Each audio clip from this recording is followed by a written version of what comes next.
Hey guys, welcome to my YouTube channel. இந்த வீடியோவில் என்னோட ஹேர் கேர் ஒன்று பார்க்கலாம். This is hair care series 1. சம்மரில் ஹேர் ஃபால் இருக்கும், ஃப்ரிஸினஸ் அண்ட் ட்ரைனஸ் இருக்கும் ஹேருக்கு. அண்ட் நம்ம ஆயில் அப்ளை பண்ணாலும் நெக்ஸ்ட் டே வந்து நம்ம ஹேர் வாஷ் பண்ணுற மாதிரி இருக்கும். ஸோ வீக்லி ட்வைஸ் நம்ம ஒரு ஹேர் பேக் எடுக்கிறது ரொம்ப நல்லது. ஆலோவேரா எடுத்துக்கலாம். ஆலோவேராவில் ஸ்கின்னெல்லாம் பீல் பண்ணிவிட்டு நல்லா தண்ணியில் போட்டு வாஷ் பண்ணி கட் பண்ணி நம்ம ஜூஸ் பண்ணி எடுத்துக்கலாம். இந்த ஹேர் பேக் எதுக்குன்னா, சம்மரில் நம்ம ஹேர் ரொம்ப ட்ரை ஆயிரும். ட்ரை ஆச்சுன்னா டாண்ட்ரஃப் வரும், ஹேர் ஃபால் வரும். ஸோ இந்த ஹேர் பேக் யூஸ் பண்ணுறதுனால நம்ம ஹேர் வந்து ரொம்ப ஸ்மூத் அண்ட் ஷைனி டெக்ஸ்சருக்கு மாறிடும். அண்ட் ரொம்ப ஹெவியாக ஃபீல் ஆகும் நம்ம சம்மரில் ஹேரு. இந்த ஹேர் பேக் யூஸ் பண்ணதுக்கப்புறமா நீங்கள் ரொம்ப லைட்டாக ஃபீல் பண்ணுவீங்க. ஓகே, இப்போ நம்ம ஜூஸ் எடுத்துக்கிட்டோம். இப்போ நீங்கள் 2 எக் எடுத்துக்கோங்க. உங்கள் ஹேர் லென்த் எந்த அளவுக்கு இருக்கோ அந்த அளவுக்கு நீங்கள் எக் எடுத்துக்கோங்க. எக்கில் உள்ள ஒயிட் மட்டும்தான் எடுக்க போகிறோம். சில பேர் எக் எடுத்தோன்னா நமக்கு அந்த ஃபவுல் ஸ்மெல் வரும் அப்படின்னு ஃபீல் பண்ணுவீங்க. பட் எக் ஒயிட்டில் அந்த ஸ்மெல் வராது. ஸோ எக் ஒயிட் எடுத்துகிட்டு எந்த லம்ஸும் இல்லாமல் நல்லா மிக்ஸ் பண்ணிக்கோங்க. அதுக்கப்புறம் நம்ம ஆலோவேரா ஜெல் ஜூஸ் வச்சுருக்கோம்ல, அதையும் எடுத்து மிக்ஸ் பண்ணிக்கோங்க. நல்லா மிக்ஸ் பண்ணி அந்த கன்சிஸ்டன்சியில் வந்து எந்த லம்ஸுமே இருக்கக்கூடாது. வாட்டரி கன்சிஸ்டன்சியாக தான் இருக்கும்.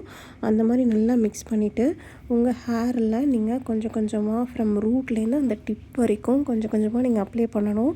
ஃபுல்லாகவே அப்ளை பண்ணணும். கொஞ்சம் அப்ளை பண்ணதுக்கப்புறம் ஹேர் வந்து ஒரு பஞ்ச் ஆஃப் ஹேர் எல்லாமே ஒன்றா சேர்ந்துடும். ஸோ அந்த சென்டரில் மட்டும் நமக்கு வந்து அந்த ட்ரைனஸ் இருக்கும்.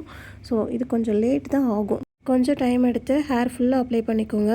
இதில் ஹேர் பார்த்தாலே உங்களுக்கு தெரியும் எவ்வளோ ட்ரையாக இருக்குது அப்படின்னு. இந்த ஹேர் பேக் போட்டதுக்கப்புறம் ரிசல்ட் உங்களுக்கு நான் காமிக்கிறேன் எவ்வளோ ஸ்மூத் அண்ட் ஷைனியாக இருக்குன்ட்டு. ஒரு 30 மினிட்ஸ் நீங்கள் அப்ளை பண்ணிவிட்டு விட்டுருங்க. நீங்கள் ஷாம்பு யூஸ் பண்ணும்போது மைல்டு ஷாம்பு யூஸ் பண்ணிக்கோங்க. அப்படி இல்லைனா நீங்கள் வச்சுருக்கிற ஷாம்பில் கொஞ்சமாக தண்ணி கலந்து யூஸ் பண்ணிக்கோங்க. டைரெக்டாக ஷாம்பு தலைக்கு போடாமல் கொஞ்சம் தண்ணி கலந்து நம்ம போட்டுக்கலாம். இப்போ நான் ஃபுல்லாக ஹேருக்கு அப்ளை பண்ணிட்டேன். அப்ளை பண்ணிட்டு கொஞ்சம் நேரம் ஒரு 30 மினிட்ஸ் நான் வச்சுருக்க போகிறேன். நான் ஹேர் வாஷ் பண்ணதுக்கப்புறம் காமிக்கிறேன் எவ்வளோ ஷைனிங்காக இருக்குதுன்னு பாருங்கள். இது வந்து ஆஃப்டர் ஹேர் வாஷ் ரொம்ப ஷைனிங்காக இருக்குது. அந்தளவுக்கு நான் ஃபஸ்ட்டு உங்கள்கிட்ட காமிச்ச அளவுக்கு ஃப்ரிஸினஸும் கிடையாது. ஸோ ரொம்ப ஸ்மூத்தாகவும் இருக்குது. நீங்களும் இந்த ஹேர் பேக் ட்ரை பண்ணி பாருங்கள்.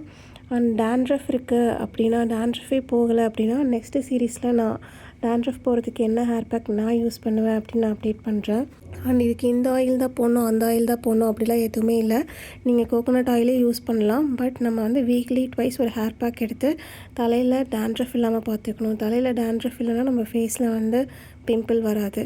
ஸோ நம்ம ஹெட் எவ்வளோ க்ளீனாக இருக்கோ அந்தளவுக்கு ஃபேஸும் க்ளீனாக இருக்கும். சப்ஸ்கிரைப் பண்ணிக்கோங்க, லைக் பண்ணிக்கோங்க. பாய்.